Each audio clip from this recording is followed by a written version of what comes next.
Nolan is under siege from people wanting to talk about UFOs. We've got that and a lot more to talk about, so get in here. This is Jack with Cosmic Road. I talk about UFOs and the paranormal. Please hit like and subscribe and let me know what you think in the comments below. Okay, here's what Gary had to say. Things. I go now to give a talk. Literally, I gave a talk at Harvard Dana-Farber Medical School, the Harvard Medical School, the Dana-Farber Cancer Institute. And the organizer said, well, how much of your time are you going to use to talk about the UAP? And I said, well, and they asked, would you please at least address the matter in your talk? Because everybody wants to hear about it. I mean, the room was packed. And I actually said at the beginning, you know, look, I'm happy to come back at another time to talk about UAP. I'm not going to talk about it today. I hadn't prepared it.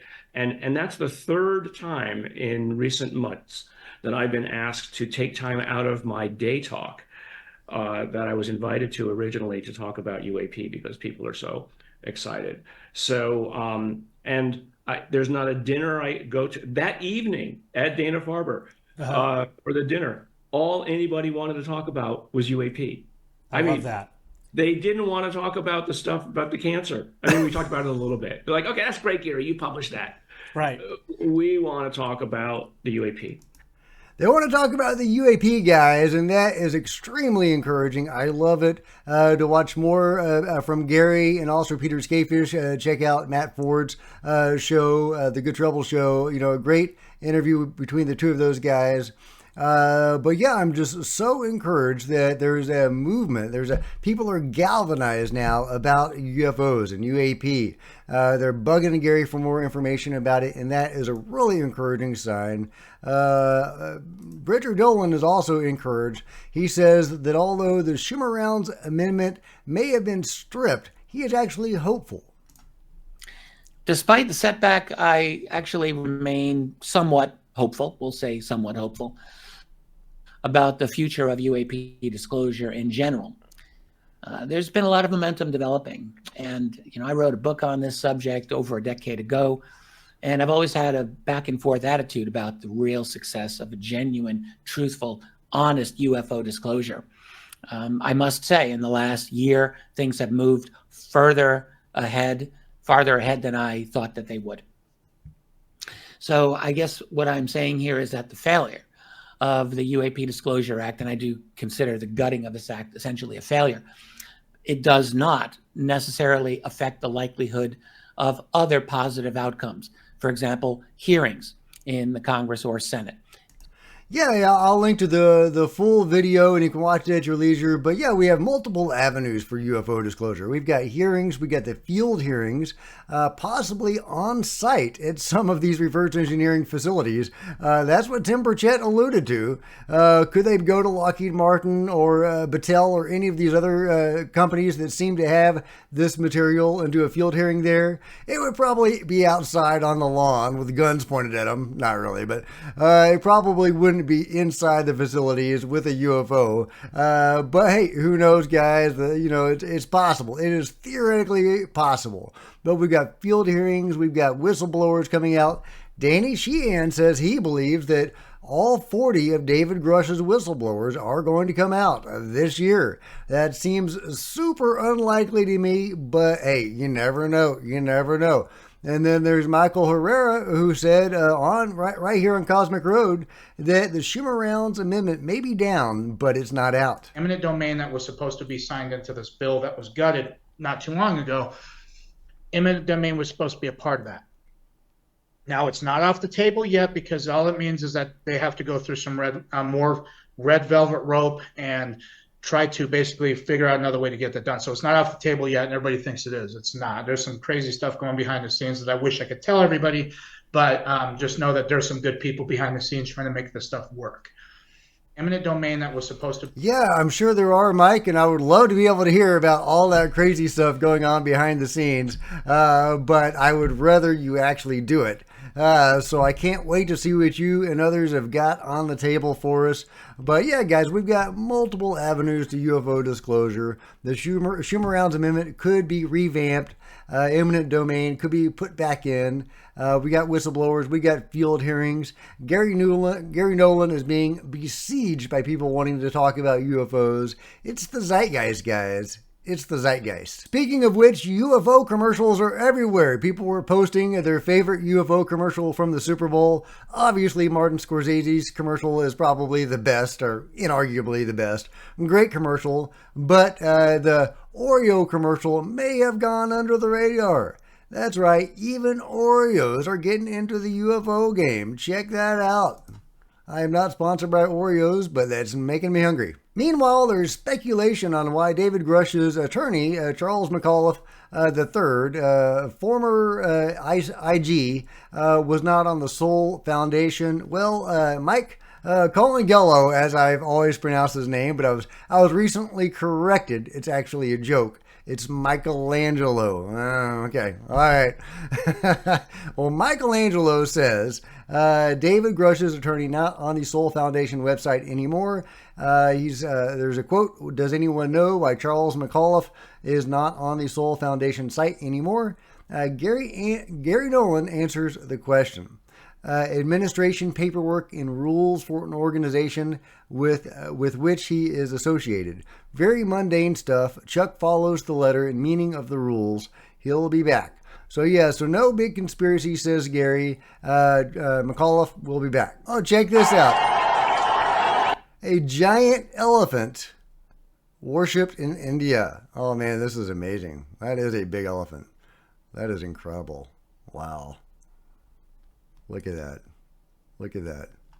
Is he making a noise? No. That'd be cool if you could hear him trumpet. Wow, look at that. That is incredible. I love it. Meanwhile, John Alexander seems to be refuting Richard Doty's claim that the Cash Landrum incident was a man-made and man-operated UFO. Now, from my research, it seems likely that it is a man-made and man-operated UFO, malfunctioning, likely with a nuclear reactor in it. But John Alexander says not so fast. Cash Landrum may have actually been an alien vehicle. Why does it come? Are there... So, yeah, could that have been what was going on with the Cash Landrum incident? Because, you know, one of the pieces of evidence that suggests that it is a man-made and man-operated UFO, an ARV, is the helicopters, right? But could those have been thought projections from the beings? We know they practice thought projections as a way of communicating, and also they can put thoughts in people's heads, visuals, hallucinations, whatever you want to call them, screen projections. But what is really going on with the Cash Landrum incident? Was it really alien? Was it really human? I don't know, but I'm intrigued by this division of thought between Richard Doty and John Alexander. What do you think it was, guys? Do you think it was an alien event, or was it a human event? Meanwhile, check this out. UAP Jedi has used AI to debunk Mick West. I love it. Anthropic AI, Claude AI to debunk Mick West. Here's what I got. Mick West is known for being skeptical of UFOs and often tries to debunk footage or eyewitness accounts. However, many of his arguments miss key points. For the Go Fast Navy footage, he claims the object is a balloon moving with the wind, but naval aviators said it was traveling against the wind. West can't explain that away. On the Nimitz Tic Tac encounter, he says it was just an illusion caused by parallax and camera angles, but trained fighter pilots visually confirm seeing the object perform impossible maneuvers. West ignores these credible witnesses. With the gimbal footage, he argues it's just rotation of the camera, but data shows the object made a sudden nonlinear maneuver unaffected by camera movement. This rules out West's explanation. For the Pentagon-confirmed UFO videos, West says they are just birds, balloons, or optical illusions. But does he really think our government and military lack the expertise to rule these explanations out before confirming them as unknowns? Great questions, Claude AI. Great questions. Of course, I'm sure AI could also be used to debunk all UFO sightings, but I'm going to count this as a win. Meanwhile, did President Eisenhower threaten to storm Area 51 with the military? Well, that is what this witness says.